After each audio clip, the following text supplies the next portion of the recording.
Recent డేస్‌లో 2 విషయాలు బాగా రూల్ చేస్తున్నాయి ఐటీ ఇండస్ట్రీని.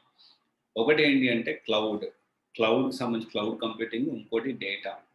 ఈ 2 మెయిన్ మొత్తం ఐటీ ఇండస్ట్రీని, బిజినెస్‌ని మొత్తం ఇండస్ట్రీని రూల్ చేస్తా ఉన్నాయి. సో, దానికి సంబంధించి ఏదైతే ఉన్నాయో దానికి రిలేటెడ్ ఉన్న డొమైన్స్ అన్నీ బాగా గ్రోత్ ఉన్నాయి. దాంట్లో బాగా సాలరీస్ కూడా ప్యాకేజెస్ అవి కూడా ప్రొవైడ్ చేస్తున్నారు. సో, ఇక్కడ చూసుకుంటే ఆల్మోస్ట్ డేటా అనలిటిక్స్‌లో చూసుకుంటే ఇప్పుడు ప్రెజెంట్ ఏంటి అంటే హైరింగ్ ట్రెండ్‌ల నివేదిక ప్రకారం రిక్రూటర్లు టాప్ 3 లిస్ట్‌లో డేటా అనలిటిక్స్ అనేది అగ్రస్థానంలో ఉంది అని చెప్తా ఉన్నారు. అండ్ రాబోయే సంవత్సరంలో డేటా అనలిటిక్స్ రోల్స్ అనేది 6-10% దాకా ఇంక్రీజ్ అయ్యే ఛాన్స్ ఉంది. అండ్ దెన్ డేటా సైన్స్ విషయానికొస్తే 4-6 దాకా పర్సెంటేజ్ అనేది పెరుగుతుంది. రైట్. ఇక్కడ ఒక చిన్న విషయం మనం తెలుసుకోవాలండి. చాలామంది ఏంటి అంటే డైరెక్ట్‌గా నేను డేటా సైన్స్ నేర్చుకుంటా, డైరెక్ట్‌గా నేను డేటా అనలిటిక్స్ నేర్చుకుంటా, డేటా సైన్స్ గురించి మనం మాట్లాడుకుందాం. డేటా అనలిటిక్స్ నేర్చుకోవచ్చు. బట్ చాలామంది ఏంటి అంటే నాకు కెరియర్ గ్యాప్ ఉంది. నేను డేటా సైన్స్ నేర్చుకోవచ్చా?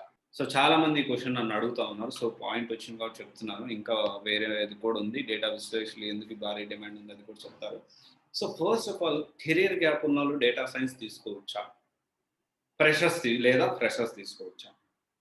సో, ఇక్కడ మనం ఒక విషయం అనేది చాలా క్లియర్‌గా అర్థం చేసుకోవాలి. డేటా సైన్స్ ఇంటర్వ్యూ ఏదైతే ఉందో దాన్ని క్రాక్ చేయడం అనేది ఆల్మోస్ట్ 5 డిఫరెంట్ ఇంటర్వ్యూస్ ఉంటాయి. ఆ 5 డిఫరెంట్ ఇంటర్వ్యూస్ తర్వాత మనము దాన్ని క్రాక్ చేయగలుగుతాము. సో, అంత ఈజీ గాదు. అండ్ మోర్ ఓవర్ దెన్ ఏంటి అంటే ఫ్రెషర్‌గా గానీ, కెరియర్ గ్యాప్‌గా గానీ పాసిబిలిటీ లేదు. ఫ్రెషర్‌గా అంటే డేటా సైన్స్‌లోకి మళ్ళీ ఎలా వెళ్ళాలి? కెరియర్ గ్యాప్ ఉన్నోళ్ళు వద్దంటున్నారు. ఫ్రెషర్‌నేమో కొద్దిగా కష్టం అంటున్నారు. మరి ఎలా ఎళ్ళాలి? సో, ఇక్కడ 2 విషయాలండి. ఒకటి డేటా అనలిటిక్స్ చేసి దాని నుంచి కెరియర్ బిల్డ్ చేసుకొని పైథాన్ మీద గ్రిప్ తెచ్చుకొని you can go to data science. Or else you can work with Python and you can go to data science. Python మీద వర్క్ చేసి దాని మీద మంచి గ్రిప్ వచ్చిన తర్వాత మళ్ళీ మీరు మారాలంటే అప్పుడు మారొచ్చు. ఇలా 2 రకాలుగా ఉందండి. 2 రకాలుగా ఇక్కడ ఉంది విషయం. సో, ఇది చాలా క్లియర్‌గా మనం అర్థం చేసుకోవాలండి ఈ విషయాలన్నీ. అందుకనే కెరియర్ గ్యాప్ వాళ్ళకి డేటా సైన్స్ అనేది వద్దు. ఎందుకంటే మామూలుగా అది ఇదంతా మేనేజ్ చేయాలి, ఎక్స్‌పీరియన్స్ క్యాండిడేట్‌లో వెళ్ళాలి అంటే అంత ఈజీ కాదు. సో, అది ఒకసారి ఆలోచించండి. చాలామంది రీసెంట్ డేస్‌లో చాలా universities 6 months online course, online certification, data science certification అని చెప్పిస్తా ఉన్నాయి. డెఫినిట్‌గా అది మనకి టైమ్ వేస్ట్, అంత యూజ్ అవుతదని నేను అనుకోను. ఒకవేళ మీకు ఇంట్రెస్ట్ ఉండి నేర్చుకోవాలంటే డెఫినెట్‌లీ నేర్చుకోవచ్చు. బట్ జాబ్స్ అయితే మాత్రం ప్రెజెంట్ ఉన్న సిట్యుయేషన్‌లో కెరియర్ గ్యాప్ వాళ్ళకి కష్టమే data science side. Okay. And then విశ్లేషకులకు ఎందుకంటే డేటా అనలిస్ట్‌లకు ఎందుకంత డిమాండ్ ఉందంటే, సో ఇప్పుడు ఏంటి అంటే డేటా అనలిస్ట్ అనేది మార్కెట్ అంచనాను బట్టి రైట్ వాళ్ళ ప్లస్‌లు కంపెనీ బిజినెస్ ప్లస్‌లు, మైనస్‌లు, customer understanding, customer mentality, how customer is thinking, ఎలా మనం ప్రొడక్ట్ వాడికి సేల్ చేయాలి, ఇవన్నీ అనలైజ్ చేయడం అనేది ప్రతి బిజినెస్‌కి చాలా అవసరం. అండ్ ఇంకొకటి ఏంటి అంటే ఇక్కడ ఇంతమంది భారీగా వాళ్ళకి జాబులు పెరగడం అంటే భారీగా అవకాశాలు రావడానికి కారణం ఏంటి అంటే ఈ ల్యాక్ ఆఫ్ స్కిల్‌ఫుల్ పర్సన్. అంటే స్కిల్ నేర్చుకున్న డేటా అనలిస్ట్ కదా! స్కిల్ నేర్చుకున్న వాళ్ళు తక్కువ మంది ఉన్నారు.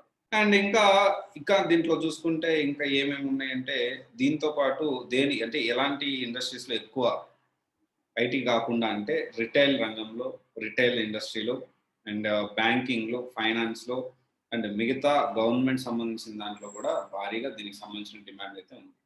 సో, ఇప్పుడు ఇమ్మీడియేట్‌గా మనోళ్ళు ఏం చేస్తారంటే నెక్స్ట్ డేటా అనలిస్ట్ కోర్స్ మీ దగ్గర ఉందా? మేము జాయిన్ అవ్వాలనుకుంటున్నాం.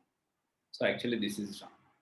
సో, ఏంటి అంటే ఎప్పుడైనా చెప్పేది ఇప్పుడు చెప్తున్నాను. Compulsory before taking decision on career you should think twice and thrice. Because ఎందుకంటే రీసెంట్ డేస్‌లో కెరియర్ గైడెన్స్ అంటే చాలామంది ఏమనుకుంటారంటే మా ఇంటి పక్కనోళ్ళు చెప్తారు గదా! మా అన్న చెప్తాడు గదా!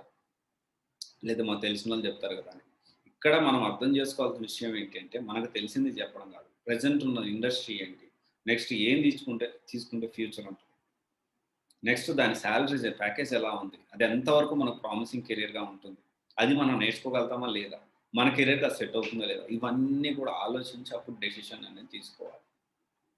అలా కాకుండా చాలామంది స్టూడెంట్స్ ఏం చేస్తారంటే సంవత్సరాల తరబడి గవర్నమెంట్ ఎగ్జామ్ ప్రిపేర్ అవ్వడం. నెలల తరబడి ఓపెనింగ్స్ లేని డొమైన్ కోసం అది నేర్చుకొని దాని మీద ప్రాక్టీస్ చేసి నేను దీని మీద వెళ్తానని. సో, ఇవన్నీ చేస్తా ఉంటారు. సో ఒకసారి ఆలోచించండి గాయస్ ఇవన్నీ విషయాలు కూడా. సో డెఫినెట్గా this is very important. Okay, ఒకసారి ఆలోచించి డెసిషన్ తీసుకోండి. Thank you. This is Raj signing off CSC guidance private limited, one stop solution for all job oriented courses. Thank you.